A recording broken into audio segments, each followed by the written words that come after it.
Peut-être allez-vous prendre le temps de faire un petit peu de tourisme. Que diriez-vous, tiens, de visiter une centrale nucléaire ou une usine de nougat ou encore une usine d'aiguilles à coudre. Justine Veil va nous expliquer dans un instant comment s'y prendre pour visiter une entreprise ou au contraire pour accueillir des visiteurs. Mais d'abord, je vous propose de regarder le reportage qu'elle a réalisé avec Élodie Delevoye en Normandie et dans le Nord. Sucre, amandes, blanc d'œuf. La recette de ce nougat est un secret pas si bien gardé. Car une vingtaine de curieuses se sont invitées dans l'atelier. Un groupe de travaux manuels venu découvrir des gestes ancestraux.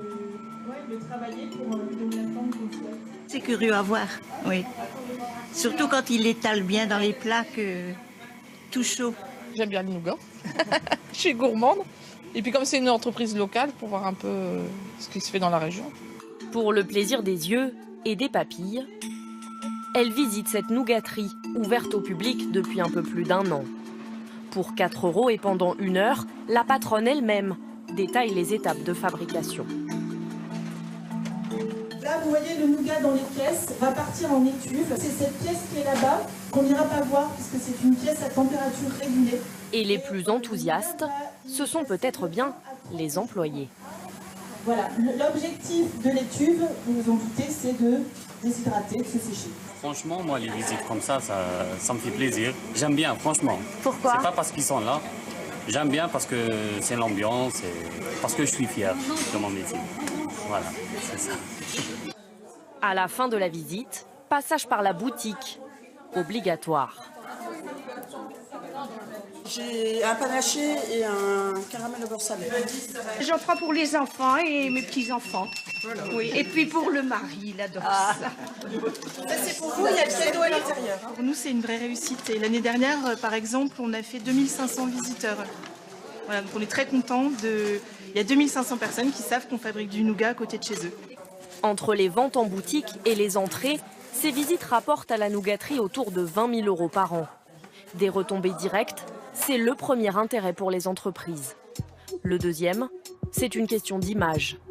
Ouvrir ses portes pour montrer qu'il n'y a rien à cacher, c'est la stratégie choisie par EDF. Une centaine de sites accueillent des visiteurs, comme la centrale nucléaire de Paluel, en Normandie.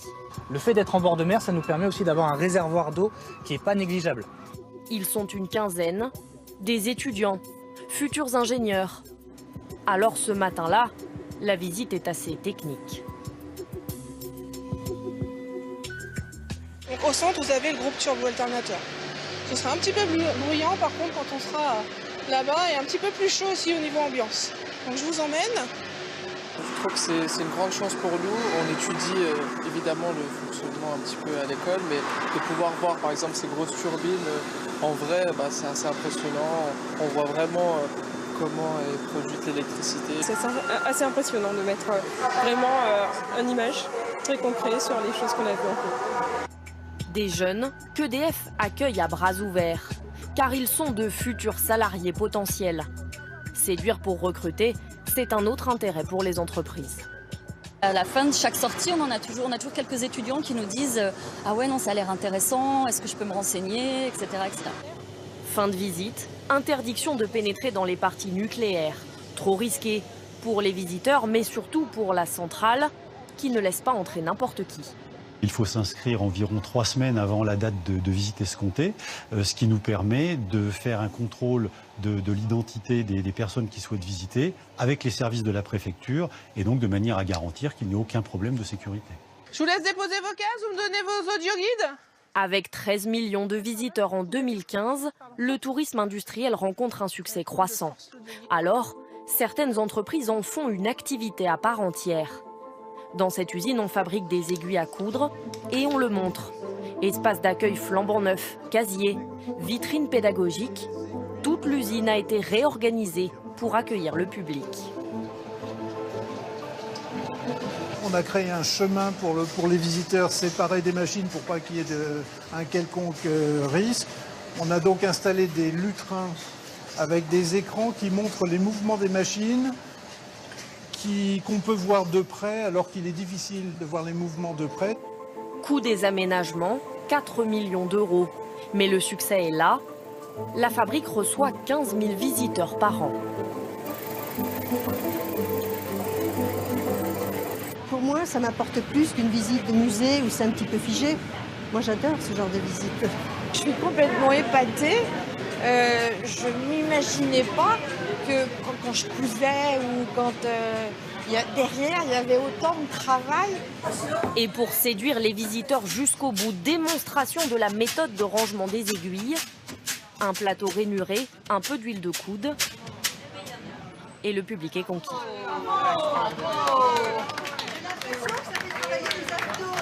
Au-delà du spectacle, quid du secret industriel? Il y a 15 jours, il y a un concurrent qui s'est faufilé dans le... Voilà, on sait. Mais bon, ils ont le droit d'être curieux. J'en ferai autant si... Donc c'est pas grave. Et c'est pas dangereux pour vous, ça? Non. Encore une fois, la technologie est tellement ancienne qu'il serait ridicule de copier nos systèmes. L'entreprise a même construit un musée qui conclut la visite. Une manière de rendre encore un peu plus poreuse la frontière entre lieux industriels et culturels, entre clients et touristes. Voilà pour le tourisme industriel. Justine Veil, bonjour. Combien d'entreprises accueillent ainsi des visiteurs et dans quel secteur? Alors, plus de 2500 entreprises ouvrent leurs portes au public. Plus de la moitié, 60%, sont dans l'agroalimentaire, 18% sont dans l'artisanat et 10% dans l'énergie. La région championne du tourisme industriel, c'est la région Provence-Alpes-Côte d'Azur. 2,5 millions de visiteurs à elle toute seule. Son créneau, les cosmétiques. Beaucoup de grands noms du secteur et des parfumeurs très célèbres sont implantés là-bas. Justine, est-ce que n'importe quelle entreprise peut se visiter?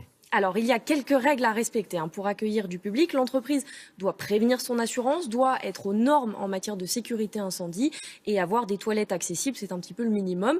Mais tout ça n'est pas réglementé très précisément. C'est l'association de la visite d'entreprise, un organisme public qui contrôle que tout cela est quand même bien respecté. Alors justement, je ne sais pas quoi faire ce week-end. Comment savoir quelle entreprise je peux visiter? D'ailleurs, est-ce qu'il y a des endroits où on peut avoir des petites idées sur ces visites? Alors, si vous cherchez une entreprise près de chez vous ou près de votre lieu de vacances, renseignez-vous auprès de l'Office du tourisme. Sinon, sur Internet, toutes les entreprises ouvertes au public sont répertoriées sur le site de l'Association de la visite d'entreprise.